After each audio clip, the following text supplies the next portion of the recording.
Assalamualaikum warahmatullahi wabarakatuh. Pada pagi hari ini, perkenalkan saya Miraini yang akan memoderatori diskusi pada hari ini. Jadi hari ini kita akan melakukan diskusi kelompok kecil dari kelompok 1 sampai kelompok 7. Lalu akan dilanjutkan dengan pertanyaan di mana kelompok genap bertanya kepada kelompok ganjil, lalu kelompok ganjil bertanya kepada kelompok genap.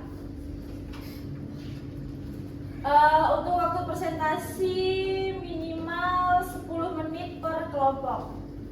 Baik, terima kasih.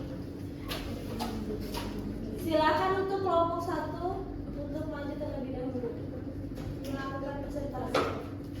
Jauh bisa?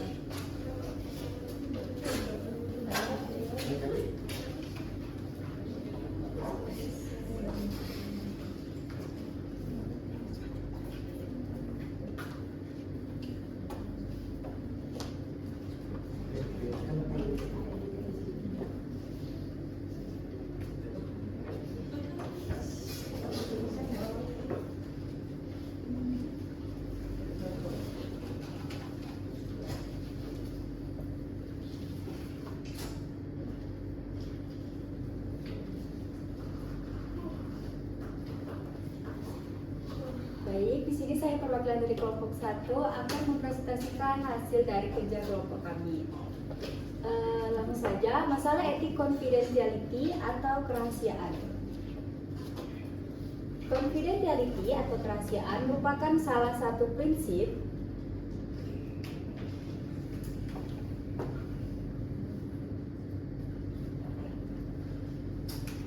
Confidentiality atau kerahasiaan merupakan salah satu prinsip etik yang fundamental dalam praktik keperawatan. Perawat memiliki kewajiban moral dan profesional untuk menjaga informasi pasien agar tidak disebarkan kepada pihak yang tidak berwenang. Dalam konteks keperawatan jiwa maupun rumah sakit umum, kerahasiaan seringkali menghadirkan dilema etik. Prinsip etik confidentiality atau kerahasiaan. Kerahasiaan dalam keperawatan adalah komitmen moral, profesional, dan hukum perawat untuk menjaga informasi pribadi pasien agar tidak disebarkan kepada pihak yang tidak berwenang. Perawat harus menyeimbangkan kebutuhan tim multidisiplin untuk berbagi informasi dengan kewajiban menjaga privasi pasien. Confidentiality di rumah sakit jiwa. Pasien jiwa sering menghadapi stigma dan diskriminasi, sehingga kerahasiaan sangat penting. Pelanggaran terjadi ketika informasi pasien dibicarakan di ruang terbuka atau disampaikan tanpa izin, yang dapat menimbulkan rasa malu dan hilangnya kepercayaan. Solusi, pelatihan kode etik, supervisi, dan evaluasi rutin agar perawat lebih profesional. Confidentiality di rumah sakit umum. Masalah confidentiality muncul dalam bentuk membuka rekam medis tanpa kepentingan, memberi label negatif, atau membicarakan pasien di ruang umum. Dampaknya adalah menurunnya harga diri dan kepercayaan pasien. Perbaikan dapat melalui pelatihan, seminar, serta apresiasi bagi perawat yang menerapkan kode etik dengan baik. Confidentiality di dalam pelayanan kesehatan. Di puskesmas atau klinik, risiko pelanggaran lebih tinggi karena ruang konsultasi kurang privat dan beban kerja besar. Kasus pelanggaran bahkan terjadi melalui media sosial. Solusi, koordinasi dengan atasan dan keluarga, meminta persetujuan pasien, serta aturan dan pelatihan etik yang jelas. Dengan penerapan yang konsisten, pasien merasa aman dan percaya pada pelayanan. Kesimpulan, confidentiality adalah inti kode etik keperawatan di semua setting. Pelanggaran dapat merugikan pasien dan menurunkan mutu pelayanan. Solusi utama adalah pelatihan, supervisi aturan jelas, serta komunikasi profesional. Dengan menjaga kerahasiaan, pasien akan merasa dihargai dan proses penyembuhan berlangsung optimal. Sekian, terima kasih. Baik, selanjutnya kelompok 2 silakan menginformasikan hasil diskusi.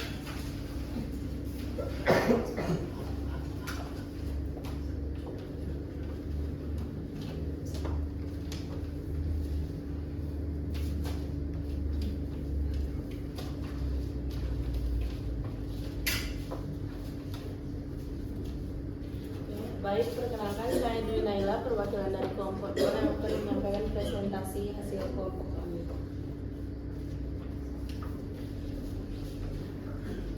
Informal consent. Informal consent merupakan proses komunikasi yang sistematis antara tenaga kesehatan dan pasien yang bertujuan untuk memberikan penjelasan tentang diagnosis, tujuan tindakan, manfaat, risiko, serta alternatif terapi yang tersedia. Informal consent tidak lagi dipandang sebagai sekedar persetujuan tertulis, melainkan sebagai bentuk penghormatan terhadap hak otonomi pasien dalam menentukan pilihan terhadap tubuh dan kesehatan. Kemudian ada prinsip etik. Yang pertama itu prinsip otonomi merupakan dasar utama dalam informal consent, yaitu hak pasien untuk membuat keputusan sendiri tanpa paksaan. Yang kedua ada benefit, mengharuskan tenaga kesehatan bertindak demi kepentingan terbaik pasien. Sementara non malfeasance merupakan menekankan bahwa tindakan tidak boleh menimbulkan bahaya. Dan yang keempat ada justice atau keadilan, menuntut agar setiap pasien mendapatkan pelayanan yang setara tanpa diskriminasi. Kemudian ada kapasitas dan pengambilan keputusan. Kapasitas pengambilan keputusan merupakan komponen yang penting dalam informal consent, khususnya dalam keperawatan jiwa. Kapasitas ini mencakup kemampuan pasien untuk memahami informasi, mempertimbangkan konsekuensi, serta menilai pilihan. Kapasitas ini bersifat dinamis dan dapat berubah tergantung kondisi klinis pasien, sehingga perlu dilakukan evaluasi secara berkala. Kemudian ada pelaksanaan informal consent. Yang pertama dilakukan secara bertahap dan berulang, kemudian digunakan bahasa sederhana dan empatik, kemudian digunakan teknik touchback atau cek pemahaman pasien, serta komunikasi terapeutik sangat penting. Masalah etik. Masalah etik dalam informal consent keperawatan jiwa meliputi keterbatasan kapasitas pasien, adanya paksaan atau rawat paksa, kurangnya pemahaman pasien, serta isu kerahasiaan dan privasi. Selain itu, stigma terhadap pasien gangguan jiwa dan keterlibatan keluarga dalam pengambilan keputusan juga menimbulkan konflik etik.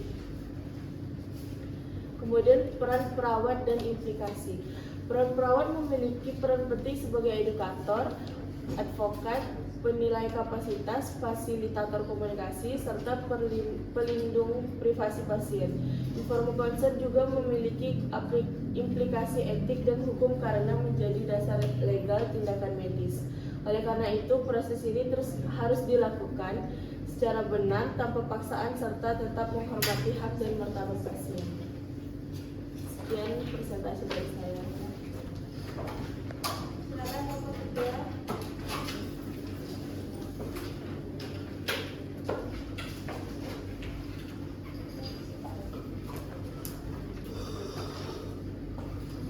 Perkenalkan, saya Kurnia, perwakilan dari kelompok 3. Saya akan mempresentasikan hasil diskusi kami, yaitu masalah etik dalam keperawatan jiwa, pemasungan dan pembatasan gerak.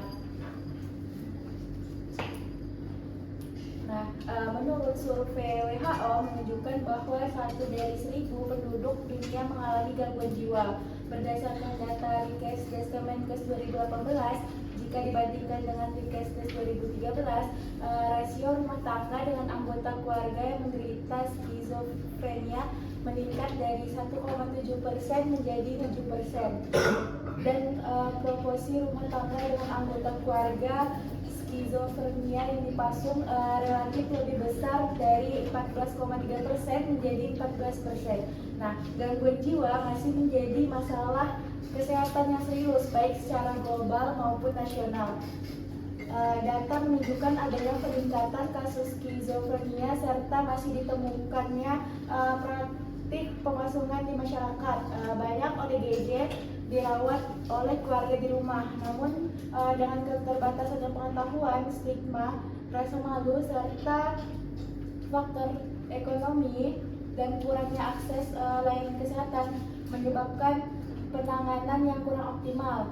Nah, kondisi ini mendorong keluarga melakukan tindakan pasung sebagai bentuk pengendalian. Nah, meskipun tindakan tersebut pelanggaran hak asasi manusia dan dapat memperburuk kondisi pasien, oleh karena itu diperlukan dukungan psikososial dan finansial dari masyarakat serta peran tenaga kesehatan, khususnya perawat, dalam memberikan asuhan yang sesuai standar kode etik dan aspek legal. Berbagai kebijakan telah dibuat untuk menjamin pelayanan kesehatan jiwa yang layak, sehingga kolaborasi antara keluarga, masyarakat, tenaga kesehatan, dan pemerintah sangat diperlukan untuk mencegah kemasungan dan meningkatkan kualitas hidup ODGJ.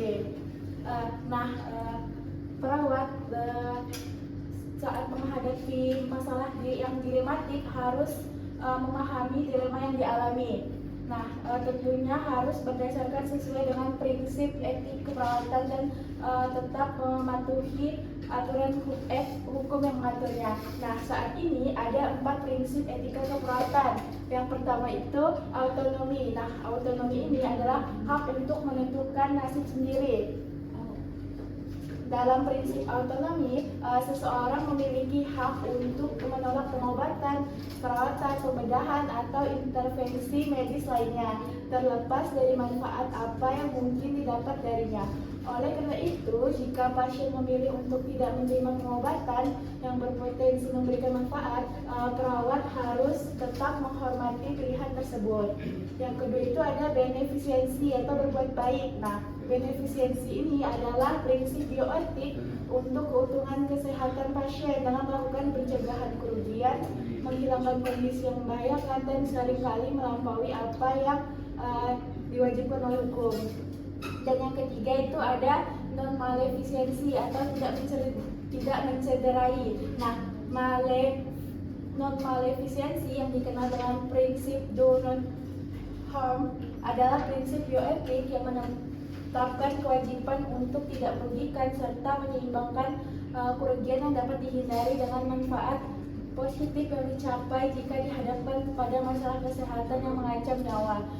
Prinsip ini mungkin paling sulit ditegakkan karena perawat akan menemukan bahwa do not harm kadang bertentangan dengan hak otonomi pasien untuk menolak pengobatan yang menyelamatkan jiwa. Yang keempat itu ada justice, keadilan. Justice atau keadilan adalah bagaimana orang diperlakukan ketika kepentingan mereka bersaing dengan kepentingan orang lain. Perawat harus menerapkan sikap ketidakberpihakan mengenai usia, etnis, status ekonomi, agama, dan orientasi. Di sini perawat itu tidak boleh membeda-bedakan antara pasien satu dan pasien lainnya. Solusi dan rekomendasi upaya mengatasi permasalahan pemasungan dan pembatasan gerak dari kelompok kami. Yang pertama itu ada peningkatan akses pelayanan kesehatan jiwa. Pemerintah dan tenaga kesehatan itu harus memperluas akses pelayanan kesehatan jiwa. Ini tuh bertujuan untuk agar pasien jiwa itu mudah mendapatkan pengobatan yang tepat, agar keluarga itu tidak menjadikan pemasungan sebagai alternatif penanganan. Yang kedua itu ada edukasi kepada keluarga dan masyarakat. Diperlukan edukasi berkelanjutan kepada keluarga dan masyarakat mengenai penyebab, cara penanganan, serta bahaya dari pemasungan. Tujuannya ini untuk mengurangi stigma, terus menambah pemahaman, serta mendorong keluarga untuk mencari bantuan tenaga profesional. Yang ketiga itu ada penerapan tindakan restraint sesuai standar etik dan prosedur. Tindakan ini hanya boleh dilakukan untuk upaya terakhir atau last resort. Ini dilakukan harus sesuai dengan standar prosedur SOP. Terus tindakan ini juga harus diawasi dengan ketat serta durasi terbatas dan evaluasi yang berkelanjutan. Terus ada penguatan program bebas masuk. Program pemerintah terkait Indonesia Bebas Masuk itu harus ditingkatkan melalui kolaborasi antara tenaga kesehatan dan pemerintah daerah serta masyarakat sekitar. Terus yang terakhir ada perlindungan hak asasi pasien. Nah, kita sebagai tenaga kesehatan khususnya perawat harus menjunjung tinggi hak asasi manusia. Pasien dengan gangguan jiwa berhak mendapatkan pelayanan yang aman, tenang dan tentunya beretika, tidak didiskriminasi. Sekian dari diskusi kelompok kami ucapkan terima kasih. Saya kembalikan ke moderator. Selanjutnya kepada kelompok 4.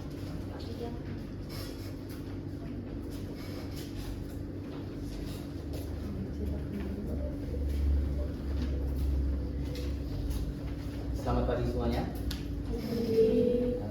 Perkenalkan, saya Muhammad Azhar, perwakilan dari kelompok 4 yang akan membahas tentang masalah etika keperawatan di dalam pada stigma dan diskriminasi. Sebelum kita lanjut ke materi, saya akan bahas tentang apa itu etik dalam keperawatan jiwa. Etik dalam keperawatan merupakan landasan moral dan profesional yang mengarahkan perilaku perawat dalam memberikan pelayanan kesehatan. Dalam konteks keperawatan jiwa, penerapan prinsip etik menjadi semakin penting karena pasien dengan gangguan jiwa atau ODGJ seringkali menghadapi stigma dan diskriminasi, baik dari masyarakat maupun dari tenaga kesehatan.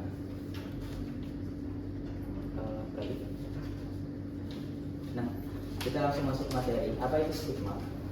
Stigma adalah suatu label atau cap negatif yang dilekatkan pada ODGJ, sehingga mereka itu dianggap berbahaya, tidak mampu, atau tidak bisa sembuh. Pandangan inilah yang sering muncul baik dari masyarakat maupun tenaga kesehatan, misalnya dengan menyebut pasien sebagai orang gila atau menganggap mereka tidak layak mendapatkan layanan yang sama dengan pasien lain. Kemudian kita beralih ke diskriminasi. Diskriminasi adalah tindakan nyata yang muncul akibat stigma tadi, berupa perlakuan tidak adil terhadap ODGJ di fasilitas kesehatan. Hal ini bisa berupa yang pertama itu menolak layanan fisik, dan yang kedua pengucilan di ruang tunggu, dan yang ketiga perawatan seadanya. Silakan bacakan. Nah, di sini ada prinsip etik keperawatan. Dikarenakan tiga kelompok tadi sudah membahas, jadi kita langkahi saja untuk mempersingkat waktu. Nah, ini teman-teman, untuk kasusnya mungkin teman-teman bisa lihat di grup kelas, untuk dilihat di peta kami untuk kasusnya, karena di PPT kami tidak mencantumkan secara spesifik. Saya akan bacakan. Seorang pasien ODGJ datang ke puskesmas untuk menjalankan pemeriksaan rutin. Pada saat proses anamnesis berlangsung, perawat berbicara dengan suara keras di ruang pelayanan terbuka, sehingga percakapan terdengar jelas oleh pasien lain dan keluarga yang sedang menunggu giliran. Dalam komunikasi tersebut, perawat menyebut riwayat pasien dengan kata-kata stigmatis seperti dia sering mengamuk, tanpa mempertimbangkan dampak psikologis maupun sosial dari pernyataan tersebut. Kondisi ruang pelayanan yang tidak memiliki sekat privasi semakin memperburuk situasi karena informasi pribadi pasien tersebar dan dapat didengar oleh orang lain. Silakan. Nah, pelanggaran etik pada kasus tersebut adalah yang pertama, confidentiality. Perawat melanggar etik keperawatan confidentiality, yaitu kerahasiaan. Informasi pribadi pasien disampaikan di ruang terbuka tanpa izin, sehingga terdengar oleh orang lain. Hal ini melanggar kewajiban perawat untuk menjaga kerahasiaan data medis pasien. Yang kedua, pelanggaran etiknya adalah otonomi, yaitu pasien tidak dilibatkan dalam komunikasi tentang dirinya. Hak pasien untuk menentukan bagaimana informasi pribadinya disampaikan diabaikan. Dan yang ketiga adalah non-malfisien, tidak merugikan pasien. Tindakan perawat menimbulkan dampak psikologis negatif berupa rasa malu, enggan berobat, dan trauma sosial. Silakan selanjutnya. Nah, untuk dampak yang dirasakan oleh pasien maupun keluarga, yang pertama kita bahas untuk dampak psikologisnya. Yang pertama, psikologis pada pasien. Pasien akan merasa malu, terhina, dan kehilangan kepercayaan terhadap tenaga kesehatan. Yang kedua, timbul rasa tidak nyaman, cemas, bahkan trauma akibat perlakuan yang tidak menghargai martabatnya. Dan yang ketiga, pasien beresiko menolak atau menghentikan pengobatan. Dan untuk dampak sosial dan keluarga dan masyarakat, keluarga merasa dipermalukan dan kehilangan motivasi mendukung pasien. Masyarakat sekitar semakin menganggap ODGJ murni sebagai masalah, bukan individu yang sakit. Untuk dapat sistematik di layanan kesehatan, kehancuran citra profesional puskesmas pada suatu fasilitas kesehatan, contohnya potensi pelaporan pelanggaran etik dan kegagalan tujuan nasional untuk menciptakan layanan kesehatan jiwa yang inklusif. Silakan selanjutnya. Dan yang terakhir ini adalah bagaimana solusi untuk menangani pelanggaran etik tersebut. Yang pertama, komunikasi terapeutik, pelibatan pasien, standar operasional dan supervisi, dan pelatihan edukasi yang berkelanjutan. Oke, sekian dari kelompok kami, saya serahkan ke moderator.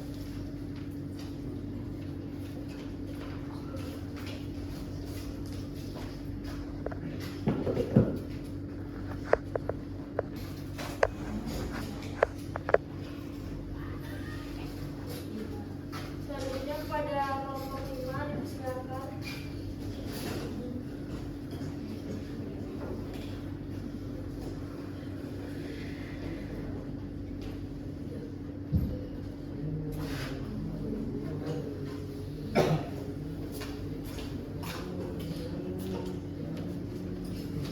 Selamat pagi semuanya.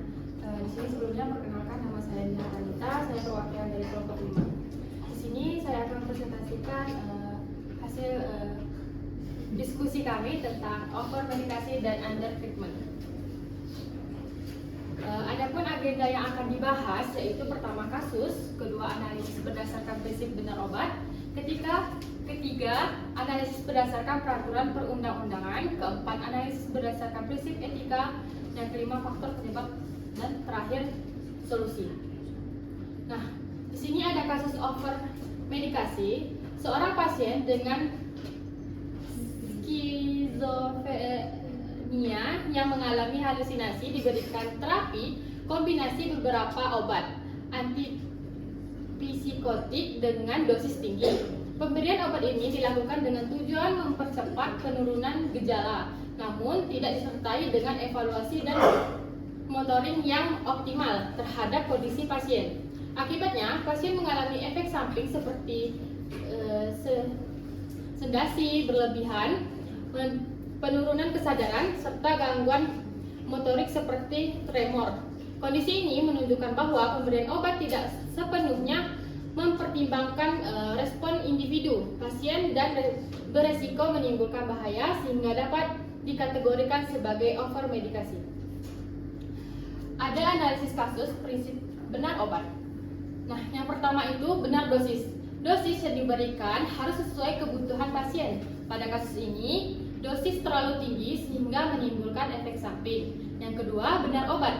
Obat yang diberikan harus tepat dan rasional. Kombinasi obat tanpa indikasi yang jelas dapat meningkatkan resiko interaksi obat. Yang ketiga, benar evaluasi. Setelah pemberian obat, kondisi pasien harus dipantau. Kurangnya monitoring menyebabkan efek samping tidak terdeteksi lebih awal. Yang keempat, ketidaksesuaian. Ini menunjukkan kegagalan dalam penerapan prinsip aman pemberian obat dan beresiko menimbulkan medication error. Di sini ada peraturan perundang-undangan. Yang pertama, tidak sesuai dengan Undang-Undang Keperawatan Nomor 38 Tahun 2014, yaitu standar profesi. Yang kedua, melanggar hak pasien atas pelayanan aman Undang-Undang Kesehatan Nomor 36 Tahun 2009. Yang ketiga, tidak memenuhi prinsip keselamatan pasien. Yang keempat, berpotensi sebagai kelalaian atau malpraktik. Yang kelima, dapat menimbulkan konsekuensi hukum bagi tenaga kesehatan. Di sini ada prinsip etik. Yang pertama, tidak merugikan, berarti yaitu dilanggar karena pasien mengalami efek samping obat. Yang kedua, berbuat baik, tidak terpenuhi karena terapi tidak memberikan manfaat optimal. Yang ketiga, tanggung jawab, kurangnya karena tidak memastikan keamanan terapi. Yang keempat, integritas, kurangnya kehati-hatian dalam pemberian obat. Secara keseluruhan, tindakan ini dapat sesuai dengan kode etik keperawatan. Ada faktor penyebab. Yang pertama, faktor departemen. Yang pertama, ada beban kerja tinggi. Kedua, lingkungan kerja kurang mendukung. Ketiga, tata kelola obat tidak optimal. Yang kedua, yaitu ada faktor manajemen. Pertama, kurangnya supervisi. Yang kedua, rasional perawat pasien tidak seimbang. Yang ketiga, komunikasi tidak efektif. Nah, yang ketiga ada faktor individu, yaitu kelelahan dan stres kerja. Kedua, kurangnya pengetahuan, dan terakhir kurangnya teliti dalam pemberian obat. Di sini ada solusi. Yang pertama, terapkan prinsip benar obat secara konsisten. Yang kedua, monitoring efek samping secara berkala. Yang ketiga, lakukan pengkajian pasien secara menyeluruh. Yang keempat, kolaborasi dengan dokter dan apoteker. Yang kelima, tingkatkan pelatihan dan edukasi perawat. Yang keenam, perbaiki sistem supervisi. Yang ketujuh, pengaturan beban kerja yang seimbang. Yang kedelapan, penerapan budaya keselamatan pasien. Yang kesembilan, peningkatan komunikasi antar tenaga kesehatan. Dan yang terakhir, meningkatkan tanggung jawab profesional keperawatan. Oke, terima kasih dari saya kembali kepada moderator. Selanjutnya silakan kepada kelompok untuk menyampaikan hasil diskusinya.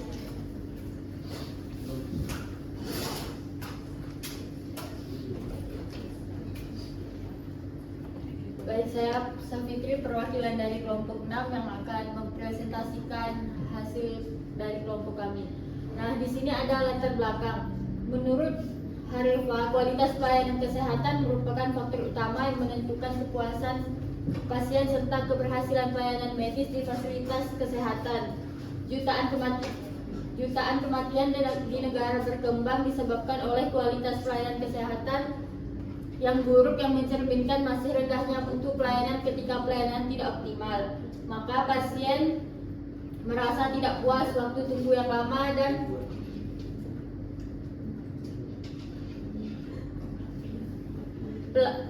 pelayanan yang tidak efektif juga menjadi faktor rendahnya kualitas pelayanan kesehatan. Di sini ada penelantaran pasien. Menurut konsep keperawatan modern, penelantaran pasien adalah kegagalan tenaga kesehatan dalam memenuhi kebutuhan dasar pasien baik fisik maupun psikologis. Keluhan pasien terhadap tenaga kesehatan yang tidak responsif menunjukkan adanya indikasi pelantaran dalam pelayanan. Sistem pelayanan yang tidak optimal dapat menyebabkan pasien tidak mendapatkan perawatan yang sesuai standar. Nah, kualitas pelayanan yang buruk. Kualitas pelayanan mencakup aspek keamanan, efektivitas, dan kepuasan pasien. Jika aspek ini tidak terpenuhi, maka pelayanan dianggap buruk. Kualitas pelayanan yang buruk dapat menyebabkan meningkatnya angka kematian dan komplikasi. Hal ini menunjukkan dampak serius dari pelayanan yang tidak optimal. Nah, penyebab penelantaran dan kualitas perawatan buruk ialah beban kerja yang tinggi akibat jumlah pasien yang banyak menjadi penyebab utama menurunnya kualitas pelayanan. Hal ini menyebabkan tenaga kesehatan tidak optimal dalam memberikan pelayanan. Kurangnya tenaga kesehatan juga menyebabkan pelayanan tidak maksimal. Hal ini menunjukkan risiko kesalahan dan penelantaran. Nah, di sini ada dampaknya. Menurut Rasidan, kualitas pelayanan yang buruk dapat menyebabkan kematian dan komplikasi pada pasien. Hal ini merupakan dampak yang sering kualitas pelayanan yang rendah akan menurunkan kepuasan dan kepercayaan pasien. Hal ini berdampak pada citra rumah sakit. Mutu pelayanan yang buruk dapat menyebabkan pasien tidak ingin kembali menggunakan layanan kesehatan. Hal ini berdampak pada keberlanjutan pelayanan. Menurut Abdullah, pelayanan yang buruk dapat menyebabkan ketidakpuasan pasien yang signifikan. Hal ini dapat memicu konflik antara pasien dan tenaga kesehatan. Nah, di sini ada upaya pencegahan dan penanganan. Peningkatan mutu pelayanan keperawatan dapat dilakukan dengan memperhatikan aspek komunikasi, empati dan profesional. Hal ini penting untuk meningkatkan kepuasan pasien. Peningkatan kualitas pelayanan dapat dilakukan melalui perbaikan sistem manajemen dan administrasi. Sistem yang baik akan menghasilkan pelayanan yang baik. Peningkatan jumlah tenaga kesehatan dapat mengurangi beban kerja dan meningkatkan kualitas pelayanan. Hal ini penting mencegah penelantaran. Efisiensi waktu pelayanan dapat meningkatkan kepuasan pasien. Hal ini dapat dilakukan dengan memperbaiki sistem pelayanan. Nah, di sini ada rekomendasi dan solusi dari kelompok kami. Yang pertama, peningkatan kompetensi tenaga kesehatan. Yang kedua, penambahan dan pemerataan tenaga kesehatan. Yang ketiga, penerapan pasien safety secara konsisten.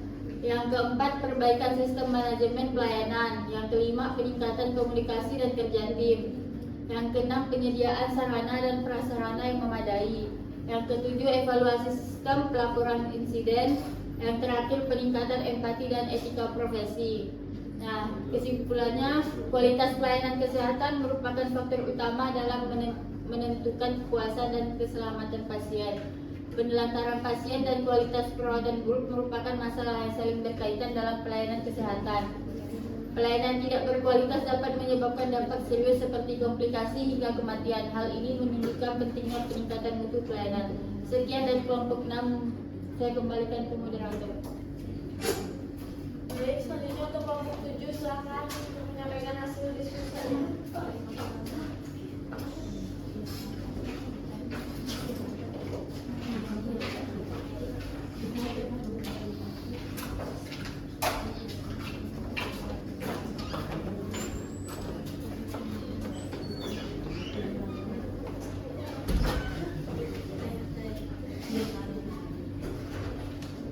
Baik teman-teman, di sini saya perwakilan dari kelompok 3 yang akan mempresentasikan konflik antar keselamatan dan otonomi pasien. Maaf, kelompok 7.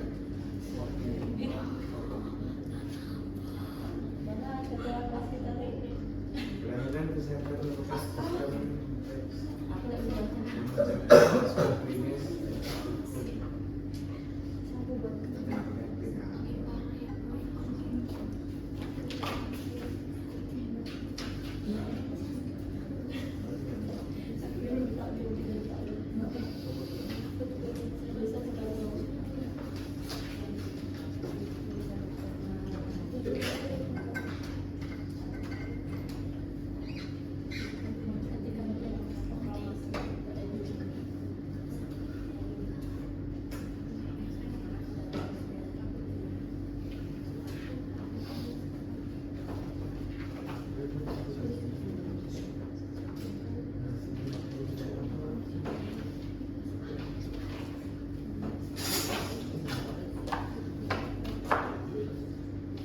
Baik teman-teman, di sini ada pendahuluan. Pelayanan kesehatan merupakan sistem yang kompleks yang mencakup aspek klinis, etik, hukum, dan solusi sehingga tenaga kesehatan sering menghadapi dilema etik, khususnya konflik antar keselamatan otonomi pasien. Otonomi pasien adalah hak individu untuk menentukan tindakan medis, sedangkan tenaga kesehatan memiliki kewajiban menjaga keselamatan pasien melalui prinsip beneficient dan non-malefisien. Konflik muncul ketika pasien menolak tindakan medis yang berpotensi menyelamatkan jiwa. Selain itu, perkembangan informasi kesehatan serta faktor solusi budaya dan peran keluarga memengaruhi pengambilan keputusan sehingga memperumit keseimbangan antara otonomi dan keselamatan pasien. Sini ada pembahasan. Yang pertama ada otonomi pasien. Otonomi pasien merupakan salah satu prinsip utama dalam bioetika yang menekankan hak individu untuk membuat keputusan secara mandiri terkait pelayanan kesehatan yang diterimanya. Prinsip ini didasarkan pada asumsi bahwa setiap individu memiliki kapasitas rasional untuk menentukan pilihan yang terbaik bagi dirinya sendiri. Yang kedua kedua ada keselamatan pasien. Keselamatan pasien merupakan suatu prinsip fundamental dalam pelayanan kesehatan yang bertujuan untuk mencegah terjadinya cedera atau kerugian akibat tindakan medis. Prinsip ini menjadi indikator penting dalam menilai mutu pelayanan kesehatan yang diberikan kepada pasien. Berikutnya ada pembahasan bentuk konflik antara otonomi dan keselamatan pasien. Konflik antar otonomi dan keselamatan pasien sering terjadi ketika keputusan pasien tidak sejalan dengan pertimbangan medis. Bentuk yang umum adalah penolakan tindakan medis karena faktor agama, budaya, atau kepercayaan, sehingga tenaga kesehatan menghadapi dilema antara menghormati keputusan pasien atau menyelamatkan nyawa. Konflik juga muncul pada pasien dengan gangguan mental dan penurunan kesadaran yang memiliki keterbatasan dalam mengambil keputusan. Selain itu, dalam kondisi gawat darurat, tindakan medis sering dilakukan tanpa informed konsep yang optimal, sehingga dalam situasi tertentu keselamatan pasien lebih diutamakan dibandingkan otonomi pasien. Berikut ada prinsip etik keperawatan. Yang pertama ada autonomi, hak untuk menentukan nasib sendiri. Dalam keperawatan berarti menyediakan informasi yang memadai untuk memungkinkan pasien membuat keputusan sendiri berdasarkan keyakinan dan nilai-nilai mereka. Meskipun bukan keputusan yang dipilih oleh perawat, otonomi juga berkaitan dengan pemberian keperawatan hanya dalam lingkup praktik yang diterapkan oleh peraturan negara, bagian, dan organisasi. Yang kedua ada beneficence. Beneficence adalah prinsip bioetik untuk keuntungan kesehatan pasien dengan melakukan pencegahan terhadap kerugian, menghilangkan kondisi yang membahayakan dan seringkali melampaui apa yang diwajibkan oleh hukum. Yang ketiga ada non-malefisien, penghindaran atau minimalisis. Non-malefisien dalam perawatan mengharuskan penyediaan perawatan yang aman, efektif, dan berkualitas tinggi.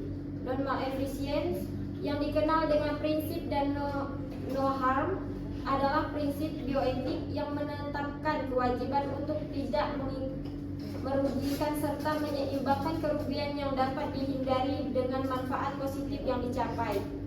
Keempat ada justice, keadilan atau pameran manfaat. Keadilan dalam keperawatan berkaitan dengan kenetralan terkait usia, suku, bangsa, status ekonomi, agama, atau orientasi seksual pasien. Berikutnya ada analisis. Seorang pasien dengan skizofrenia paranoid menolak pengobatan karena tidak merasa sakit dan mengalami gangguan persepsi, sehingga beresiko membahayakan diri sendiri maupun orang lain. Kondisi ini menimbulkan konflik antar otonomi pasien dan keselamatan pasien. Secara etik, pasien berhak menolak pengobatan atau autonomi, namun kapasitas pengambilan keputusan terganggu. Oleh karena itu, tenaga kesehatan mengutamakan prinsip beneficence dan malefisien dengan memberikan terapi serta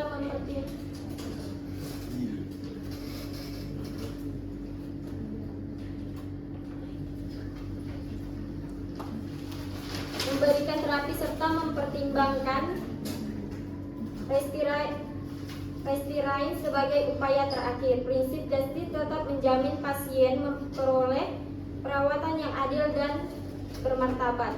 Dengan demikian, dalam kondisi tertentu keselamatan pasien dapat lebih diutamakan, namun tetap harus dilakukan secara optimal, etis, dan melibatkan keluarga serta tim multidisiplin. Berikut ada solusi dan rekomendasi. Upaya penyelesaian konflik antar otonomi dan keselamatan pasien dapat dilakukan melalui peningkatan komunikasi terapeutik agar pasien memahami kondisi dan risiko yang dihadapi. Selain itu, pelaksanaan informan consent harus dilakukan secara optimal dan komprehensif. Pendekatan multidisiplin juga diperlukan untuk menghasilkan keputusan yang lebih objek. Tenaga kesehatan perlu meningkatkan kompetensi etik dalam menghadapi dilema serta didukung oleh penguatan kebijakan dan regulasi guna menjamin pelindungan hak dan keselamatan pasien. Yang terakhir ada kesimpulan. Konflik antara keselamatan dan otonomi pasien merupakan dilema etik dalam praktik keperawatan. Meskipun otonomi pasien harus dihormati, keselamatan tetap menjadi tanggung jawab utama tenaga kesehatan. Oleh karena itu, perawat perlu menyeimbangkan prinsip otonomi, beneficent, normal efisien, dan justice melalui komunikasi terapeutik, informed consent, serta didukung sistem pelayanan kesehatan agar keputusan tetap etis, profesional, dan berorientasi pada keselamatan pasien. Terima kasih. Selanjutnya saya kembalikan ke moderator. Baik.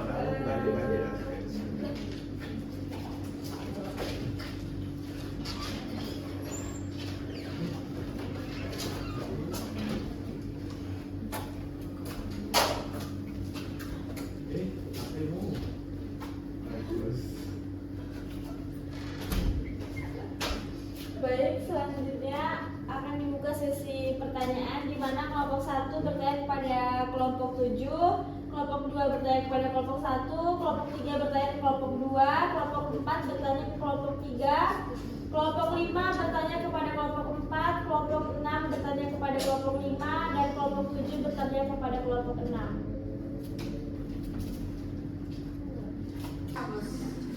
Silakan kepada kelompok untuk bertanya. Izin moderator. Silakan. Perkenalkan, saya Irene perwakilan dari kelompok 2. Bertanya kepada kelompok 1. Nah, di materi kan disebutkan bahwa informasi pasien harus dijaga dan perlu adanya persetujuan pasien.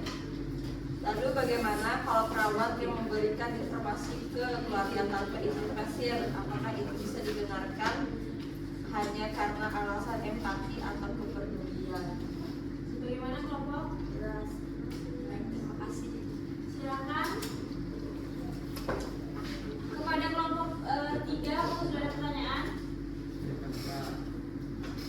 Kelompok 3 bertanya kepada kelompok 2.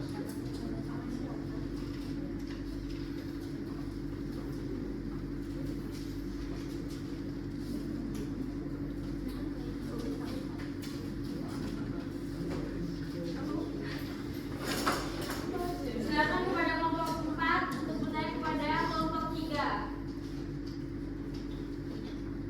Izin moderator bertanya di kelompok.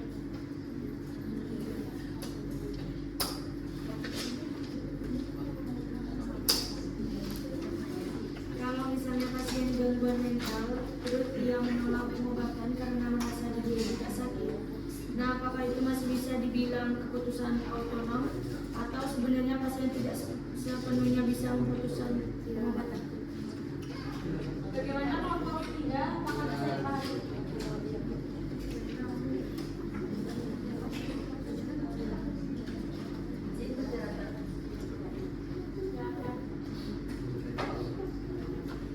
Izin ingin bertanya kepada kelompok 7. Saya dari kelompok 1 ingin bertanya, jika pasien secara sadar menolak tindakan medis yang berpotensi menyelamatkan nyawa, bagaimana perawat dapat tetap menghormati hak otonomi pasien tanpa mengabaikan kewajiban untuk berbuat baik, benefits, dan tidak merugikan, atau non-maleficent safe? Bagaimana kelompok 7? Apakah bisa dipahami? Selanjutnya silakan kepada kelompok 5 untuk bertanya kepada kelompok 4. Izin moderator untuk bertanya kepada kelompok 4. Dalam kasus yang dikabarkan kelompok, perawat mengatakan dia sering ngamuk tanpa mempertimbangkan dampak psikologis maupun sosial dari pernyataan tersebut. Jadi, bagaimana komunikasi yang seharusnya dilakukan perawat untuk menyampaikan kondisi pasien secara profesional? Bagaimana kelompok 4? Kalau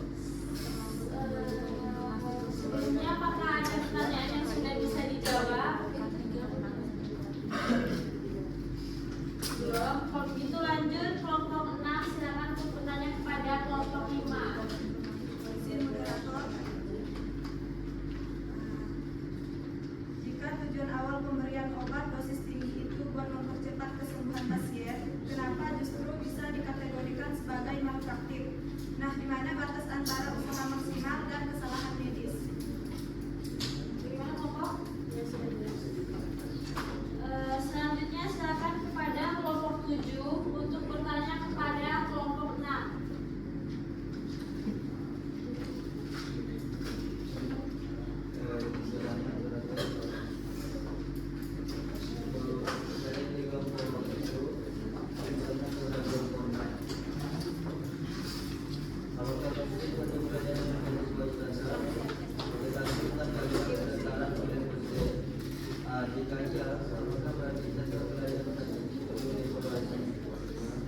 Bagaimana kelompok? Kelompok 3, apakah sudah ada pertanyaan?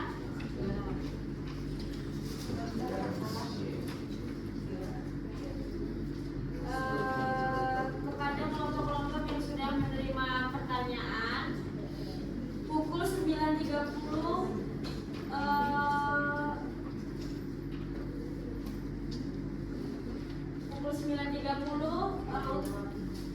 dimohon untuk sudah menyiapkan jawabannya.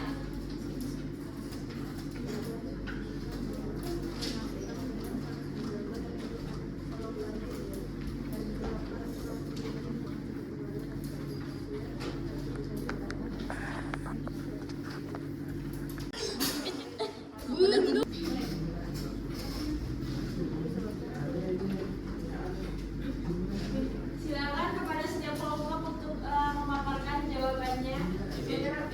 Izin menjawab moderator. Satu-satu. Silakan kepada kelompok Izin 4. menjawab moderator. Satu-satu ya.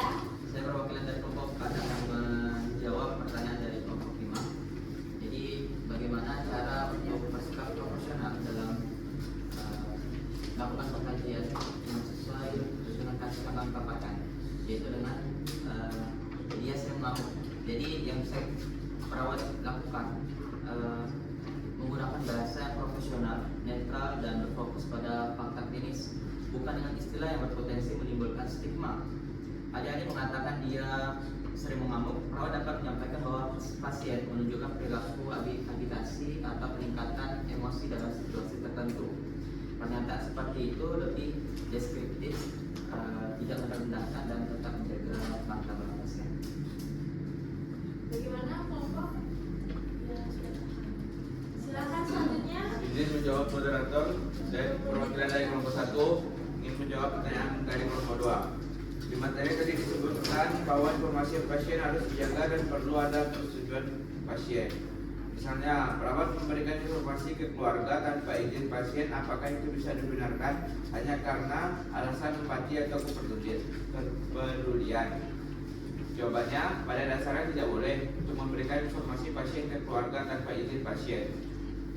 Informasi kesehatan itu rahasia dan termasuk hak pasien. Tapi ada pengecualian.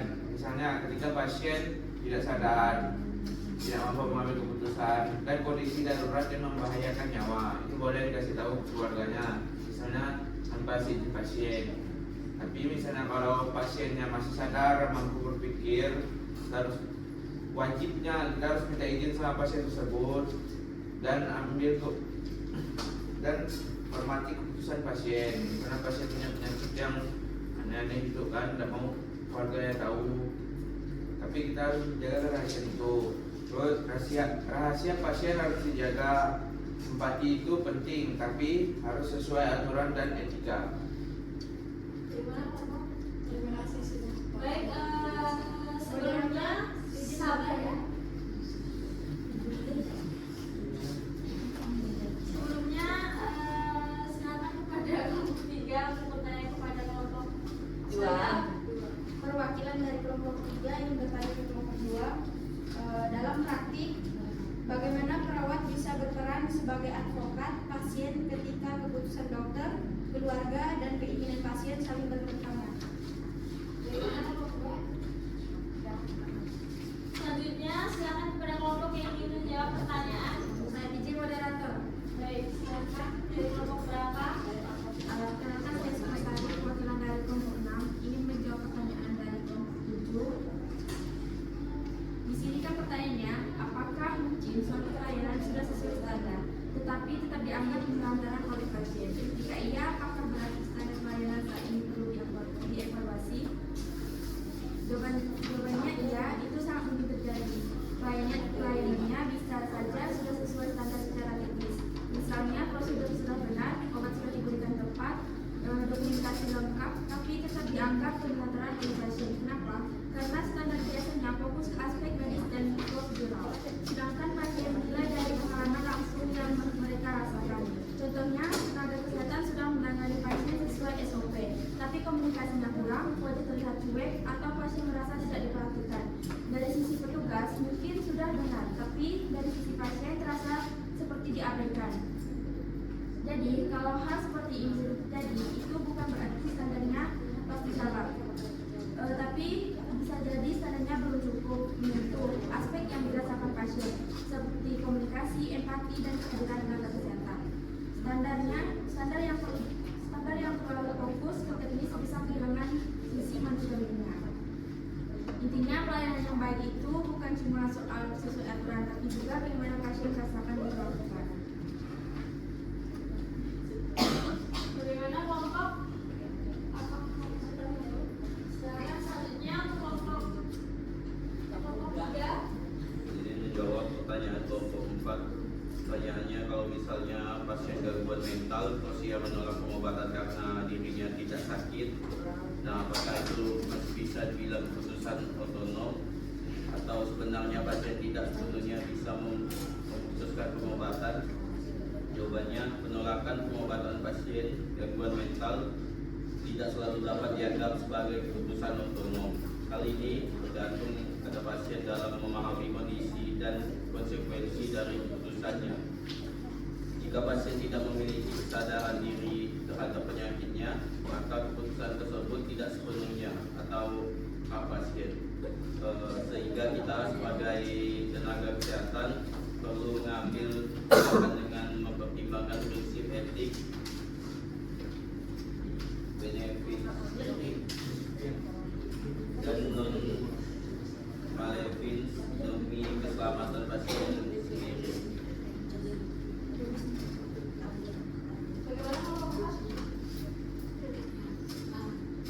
Selanjutnya silakan kepada kelompok 7 untuk menjawab pertanyaan.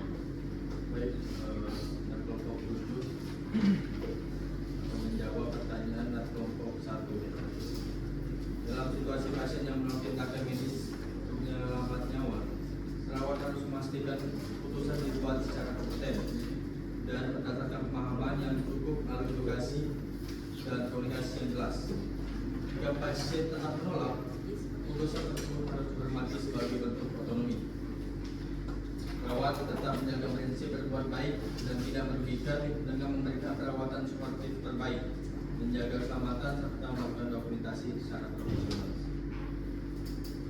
Apakah cukup jelas? Kelompok 1.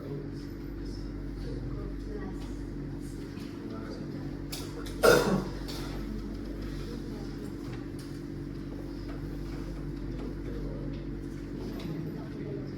Silakan kepada kelompok 2 untuk menjawab pertanyaan.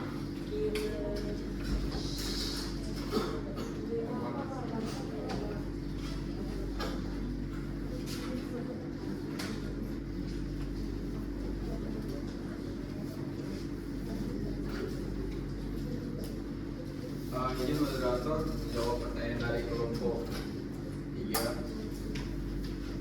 Perawat memiliki peran sebagai advokat dalam menjamin bahwa hak pasien tetap dihormati, khususnya ketika terjadi perbedaan pandangan antara dokter, pasien, dan keluarga. Dalam kondisi tersebut, perawat berperan memfasilitasi komunikasi yang efektif, memberikan penjelasan yang mudah dipahami, serta membantu pasien menyampaikan keinginan sesuai prinsip otonomi. Selain itu, perawat juga berupaya menyeimbangkan beberapa kepentingan dengan tetap mempertimbangkan aspek etik dan keselamatan pasien. sehingga keputusan yang diambil mengacu pada prinsip benefit dan non beneficent. Sekian dari kelompok kami. Apakah sudah jelas? Baik, terima kasih. Baik, silakan pada kelompok 5 punya pertanyaan. Moderator izin menjawab dari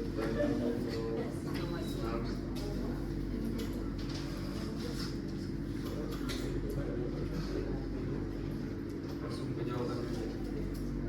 Nah, tujuan memberi obat dosis tinggi memang bisa mempercepat perbaikan kondisi pasien, tapi dalam praktis tidak itu tindakan itu tetap harus aman dan sesuai standar.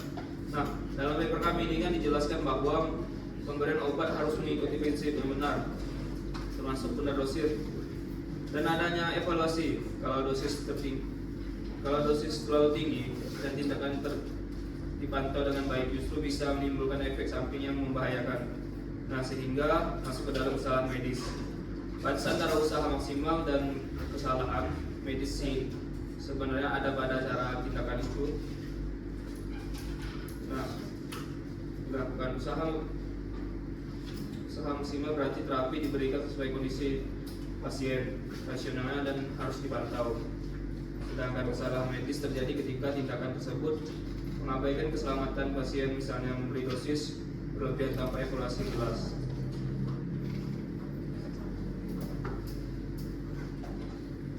Bagaimana kelompok?